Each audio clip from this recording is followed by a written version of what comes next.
Hi, good evening. It's 10:01 in the evening of December 26, and I just came from Robinson Magnolia after I had dinner with my children. And so I got the time to blog immediately upon returning home. And so the first thing that I did was definitely uh, sat down before my computer and made this particular part. I think this is the part 3 of my blog on the last woman in the life of Dr. Rizal, Josephine Bracken. So last time, the last blog I had with you about Josephine Bracken was that Rizal and Josephine decided to live together despite the lack or the absence of of marriage, because the application for marriage of Rizal to Father Obak was denied by the Archbishop of by the Bishop of Cebu. And so, because the two of them were really very much in love with each other, they decided to forgo about the marriage and just knelt down, the two of them kneeling down, and marry themselves direct to the Lord, to God. So, and that's it. So they lived in as husband and wife, treated each other as husband and wife. And patuloy ang mga marites ng pag-uusap tungkol sa kanilang dalawa. They were the subjects of gossip in the Pitan. And because of this, because of the existence of the marites in that particular time, Josephine was very much affected. And uh, at the same time, Rizal was very much criticized by his family because for them, Rizal was living in sin with Josephine Bracken. And so because of that, Josephine wanted to leave the nest where she found happiness, where she found the warmth, the warmth of a love that she had been longing for from the from someone who would really care for her. Uh, so she went to Manila, but she longed for Rizal very much. So she decided to go back to the Pitan and definitely serve Rizal as Rizal's wife in the absence of a marriage contract. Blessing from the Lord. Uh, and because they knew that the Mercados or the Rizals never like her, she decided to endear herself to the family of Dr. Jose Rizal. Rizal also did the same thing by trying to make the family, his family, feel that Josephine was definitely not the kind of woman they were thinking of her, about her, or thinking of her, the kind of woman that they thought she was, rather. And so every time he would be writing to his parents, he would be telling them that Josephine was a very good person, that she was very obedient, that she was very submissive, and she was really serving him. And there were times that she would be preparing, sabi niya, mga papadala sa inyo dyan, etc., etc., etc. At saka yung mga pamangkin niya na nakatira sa kanya every now and then binibisita si Rizal ng ilan niyang mga pamangkin, ay nililinis at pinaggagawa ni Josephine ng kanilang mga damit. So, ganun binibuild up, no? Pinapaganda ni Rizal ang imahe ni Josephine Bracken sa harap ng kanyang mga magulang sa tuwing siya ay susulat. Ay, the strength of their love was tested when Josephine got pregnant, and on March 10, 1896, Josephine suffered a miscarriage. They were so happy na sana because there would be a child who would really seal their marriage, prove that the product of their love to each other. But Josephine had a miscarriage, and this made Josephine very desolate. She was very unhappy in the Pitan, and Rizal also felt that a part of him died with the loss of that particular child, which he named as Francisco after his father. Because of the because Josephine was so lonely, was so sad, was so desolate, she decided to leave the Pitan. And Rizal did not prevent the wandering swallow from leaving the Pitan because he wanted her to really to find herself. But when the wandering swallow uh, left the Pitan, Rizal thought that he had lost uh, his uh, his dearly beloved Josephine already. But Josephine definitely, I believe, she loved Dr. Jose Rizal. Uh, a love that is definitely in her heart, because after living for 2 weeks in the family of Rizal in Manila, where she was again given very hostile, no? Hostile treatment, uh, very cold treatment, except for Narcisa and Don Francisco, who, despite the fact that they were not treating her badly, but they were not they were not saying anything. They were described as stoic, no, and not mindful of what was going on between Josephine and the other members of the family. So Josephine decided to return to the Pitan once again, and when she returned, she was with Narcisa and Narcisa's daughter Angelica. So again, Rizal saw his wandering swallow coming back to the Pitan. The Pitan was a very tranquil place. It was a serene place. And Rizal thought that he would be staying here for good, no, with Josephine, Bracken. But Rizal was also a wandering spirit. Magwa-wander din ang spirit ni Rizal. And later on, she felt that there was something missing in his life. So, he decided to apply as a medical doctor to Cuba, where at the time a revolution was going on.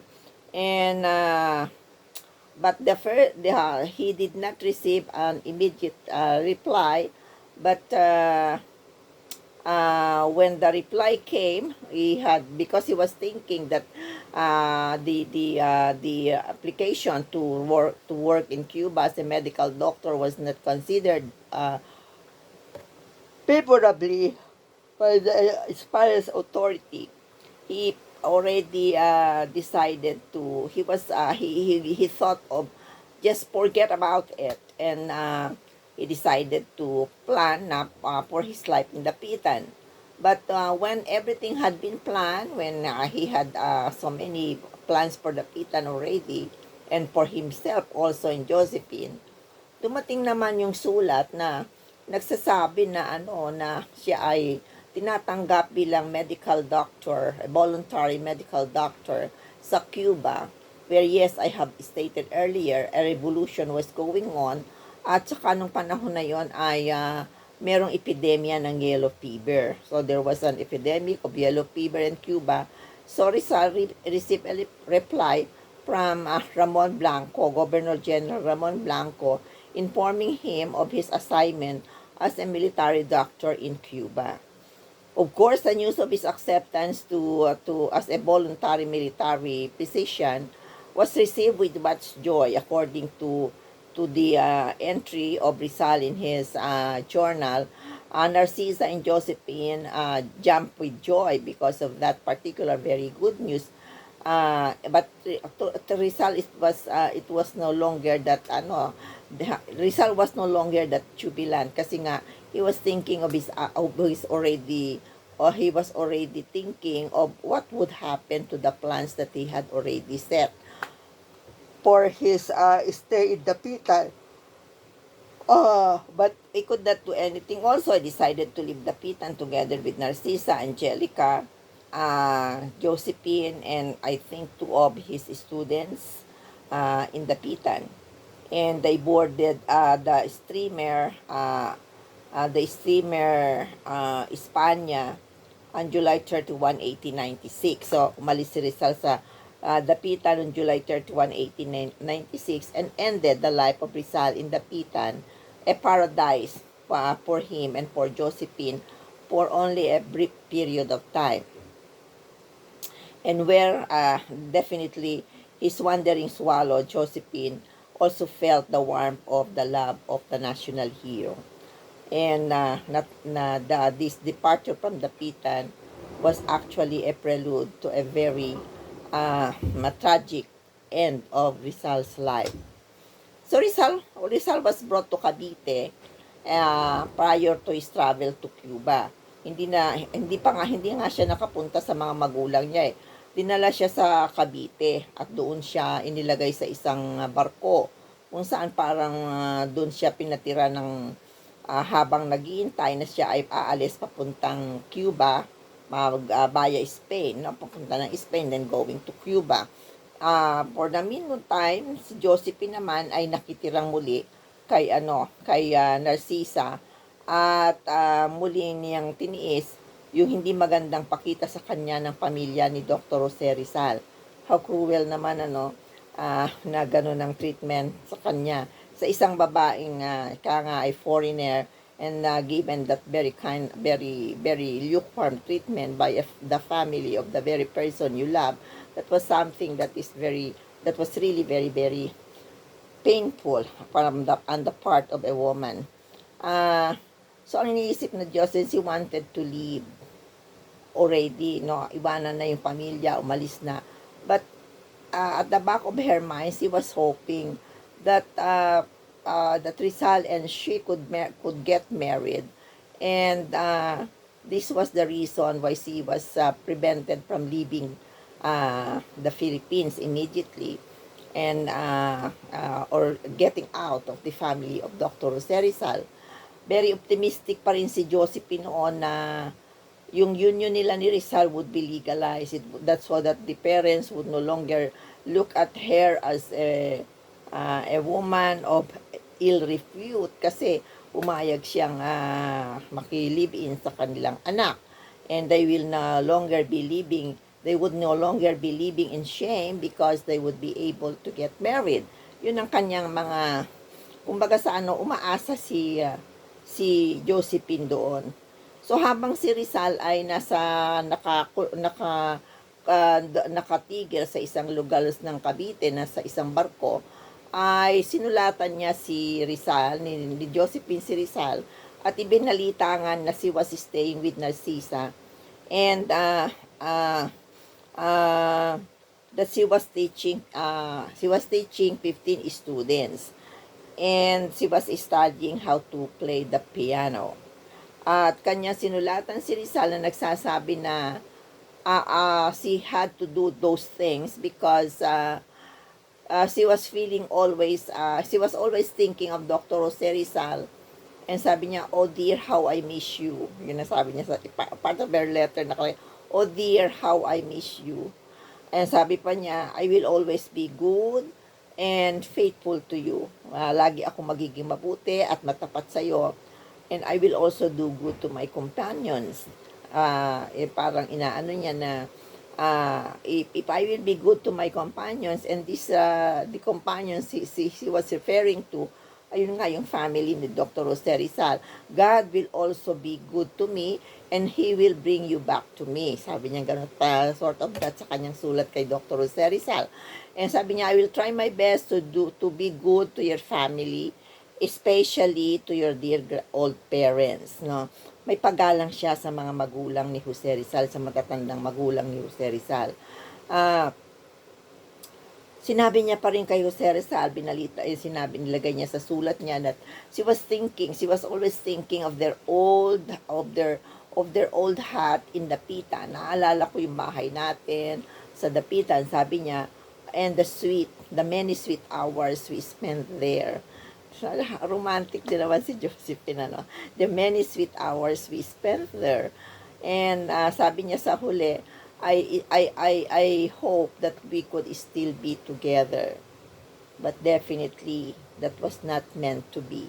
Hindi talaga na sila pwede pang magkasama at mabuhay bilang pag-asawa. Sapagkat Rizal was actually, alam na natin nangyari kay Rizal. He was tried and was uh,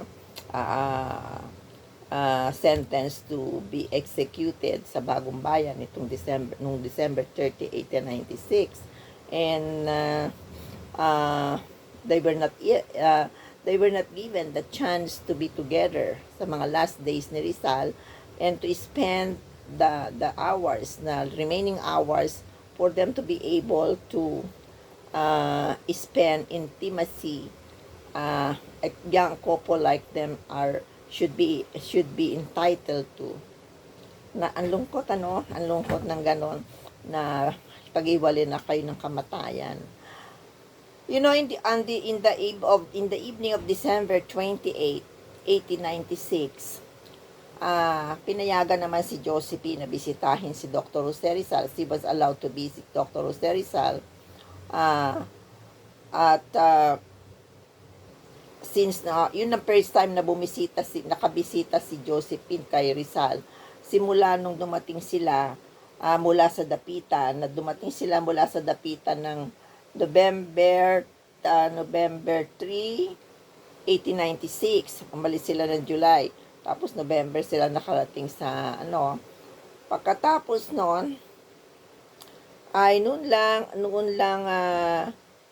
lang niya nabisita si Dr. Jose Rizal. Doon lang sila uli nagkita.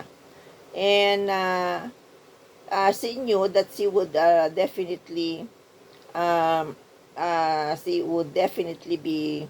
be losing Dr. Jose Rizal. Kung saan ito ay nagbigay sa kanya ng tunay na kaligayahan habang siya ay nasa dapitan. Actually, Josephine made an appeal pa to the director of the La Oceania Española. This director accused Rizal of being an old agitator. And when Josephine heard this, she told that particular director of the Oceania Española, please do not be unkind to the person. So yung sinabi niya ganon. And there was this particular mention about Josephine going to Puebla Vieja and telling him that parang you are so brutal, you killed my husband, sabi ni Josephine na ganon. Yun ay ilang mga tala-tala na whether it was true or not ay hindi naman sinabi na so kumbaga sa usap-usap yon, part of history. So alam natin Rizal was executed on December 30, 1896, and according to Josephine, she wrote in her memoirs that on the day of the Rizal execution, she went home and wore black clothes. Nagdamit siya ng itim, and she went to Luneta na nakasuot ng itim. At sabi niya ganon, she believed Rizal saw her because sabi niya ganon, Rizal moved his hand. Kung natatandaan niyo, may parang tinanguan daw si Rizal dun sa crowd nang siya ay babarili na. So sabi niya, Rizal moved his hand as if bidding goodbye to me. Yun ang pagkasabi ni Josephine Bracken. At sabi niya pa, when the corpse of Rizal was brought to the Paco Cemetery, ay sinundan niya yung nagdala ng bangkay ni Rizal sa Paco Cemetery. But unfortunately, she was not able to enter the cemetery because the gate was shut at her. Pinagsarahan siya ng pinto ng gate noong sementeryo. At despite her pleas, despite her crying, the cruel guard did not allow her to get in, and and see the remains of the man she spent her life with in the Pitan. So, patay na si Rizal. With Rizal dead, ano ngayon mangyayari kay Josephine, the swallow, the swallow of Rizal? Very young at the age of 20, the swallow had to wander again. So, kailangan na namang maglayag, magwander na naman ang shallow na ang swallow na ito. So, umalis siya sa bahay ni Narcisa. She left the house of Narcisa and rented a small room in Calle Ascaraga. After that, she decided to go to Cavite, and she joined Aguinaldo's forces, introducing herself as La Viuda de Rizal. Introduce niya yung sarili na byuda ni Rizal. She narrated that upon knowing that she was the byuda of Rizal, everyone in the camp allowed her to pass. So, pinadaan siya ng mga nandun sa kuta kasi nung sinabi niya byuda siya ni Dr. Rizal, and according to her, she met Aguinaldo and she told Aguinaldo that she wanted to help in the revolution. So sa account pa rin ni Josephine Bracken ay sinasabi niya na nakapatay siya na isang Kastila. She killed one Spanish soldier with her rifle, and that she suffered hardship really. Sobra siyang nahirapan. So many trials came to her life, even when she was already among those revolutionaries fighting for the freedom of the Philippines. She was traveling on foot, she was getting hungry, she was getting sick, sabi niya ganon. And despite that, she worked so hard for the revolution. And she said that she requested for the installation of a field hospital in Tejeros, San Francisco de Malabon, where every day and every night she attended to and dressed the wounded revolutionaries. And she tried to give hope to all the revolutionaries, and she visited them while lying in the field hospital, which was constructed upon her request. So kahit na nung panahon ng revolution, the wandering swallow never stopped wandering. She never stopped wandering. When the Spaniards captured San Francisco de Malabon, she escaped to Naik, no? Tumakas siya, nagpunta siya sa Naik. Then she went to the mountains of Maragondon, and she left with the company of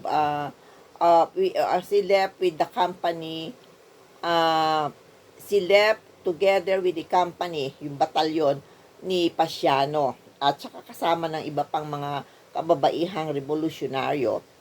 She left Laguna. She crossed the mountains and plains. Most of the time, she was barefooted, and the soles of her feet were blood-soaked, no? Nagdudugo na yung paa niya. At times, however, she would be riding a carabao para sa kanyang paglalakbay. Natapos lang ang wandering niya as a revolutionary when she reached Laguna, Bai Laguna. When she reached Bai Laguna, where she was placed by the Katipunan Chief, ano ba kalamang Katipunan Chief na ito? Katipunan Chief Binancio, certain Binancio Cueto. She was placed on a ship sailing for Manila. And so when Josephine was in Manila already, the American consul told her to report to the Governor General, who was Primo de Rivera at the time. And since he was an American citizen, Bracken, yung kanyang tatay Bracken, an American citizen, yung biological father, no? She was asked question every now and then. Every day she was being asked question, and she believed that she was being spied at. And then finally, nahihirapan na rin si Josephine. She accepted the offer of self-exile in Hong Kong. So the wandering swallow went to Hong Kong, in the land of her birth, and there she was nothing she knew in Hong Kong, there was nothing to go back to in Hong Kong, and all in the Philippines, there was nothing to go back to. She went to Hong Kong because she believed that there was nothing waiting for him anymore in Manila, in the Philippines. She had already severed her ties with the Rizal family. Nung nandun na siya sa Hong Kong, naging kapakipakinabang pa rin siya. She supported the revolution by bravely talking to the media and attack the Spanish government, referring to them as cruel in treating their prisoners. So Josephine was sent on a voluntary exile to Hong Kong, and for her not to be able to sway public opinion in the Philippines, but even in Hong Kong, she was able to criticize the Spanish government in the Philippines. So she lived with Jose Maria Basa, because she was a widow of the Rizal. She was accepted gladly by Basa, and they had a very good relationship at the start. But when she brought about the issue of Rizal's the issue about Rizal books, no? Ay nagkaroon sila ng disgusto sa isa't isa because Jose Maria Basa was sympathetic to the family of Dr. Jose Rizal, and he would not want to give Josephine whatever Rizal had left in Hong Kong. Nakapon kay Basa yung mga libro ni Rizal eh. Ngayon sabi ni Josephine, nakita niya raw yung huling last will and testament ni Rizal, nabasa niya at nakalagay daw ron, yung mga libro niya ay pinamamana kay Blumentritt. Kaya ang ginawa niya, she communicated with Ferdinand Blumentritt on June 3, 1897 and introduced herself as the widow of Dr. Jose Rizal. And sabi niya, namatay na nga daw si Jose Rizal 5 months ago. Sabi niya gano'n, December of 1896. At sumusulat ako sa'yo, wala ka naman sagot. Tapos, baka naman sumasagot ka, hindi ko lang natatanggap kasi mayroong masamang ugali ang sa Maynila na hindi binibigay yung mga sulat. It takes long before we receive the letters, because in the post office they were opening the letters, no? Sabi niya ganon. Replied naman sa kanya si Blumentritt, at noong muli niyang sinulatan si Blumentritt noong 1897. Sinasabi niya na siya ay napakahina, mayroon siyang sakit, pero natutuwa siya na nagkaroon ng sulat. Nakatanggap siya ng sulat mula kay Blumentritt, no? And sabi niya, your letter brought tears to my eyes, and I remember that my husband would always talk about you and your friendship while we were living in the Pitan. Nagkaroon ng away, no? Nagkaroon ng away kay Josephine at sa kanyang pamilya ni Rizal, because of the estate of Rizal. So, kailangan may maipakita si Josephine na patunay na siya nga ay asawa ni Rizal, but hindi niya maipakita yon. Kaya yung 3 book cases na kay Jose Maria Basa ay hindi niya nakuha. Nagkaroon ng case tungkol dito. So, sabi niya, the people in the Philippines were deceiving me. Sabi niya nga, huminga siya ng tulong kay Blumentritt. And then finally, the wandering swallow realized ang kanyang claim for the estate of Rizal was a futile claim, because she could not present any document that would prove that she was really the widow of Dr. Jose Rizal. There was no document, there was no proof that they were married. And so, she dropped the claim in 1898. And her life in Hong Kong was so uncertain, because the father who adopted her, Topper, had already died and left her only with a little amount which she used in trying to survive. So, yun ang naging buhay niya doon. And then, talagang malungkot. Nagwa-wonder pa rin siya parate. So, I end naman muna ngayon dito. Tomorrow, I will be going back to to the second part of the life of Josephine Bracken, meeting a new husband, marrying a new, and living a life again.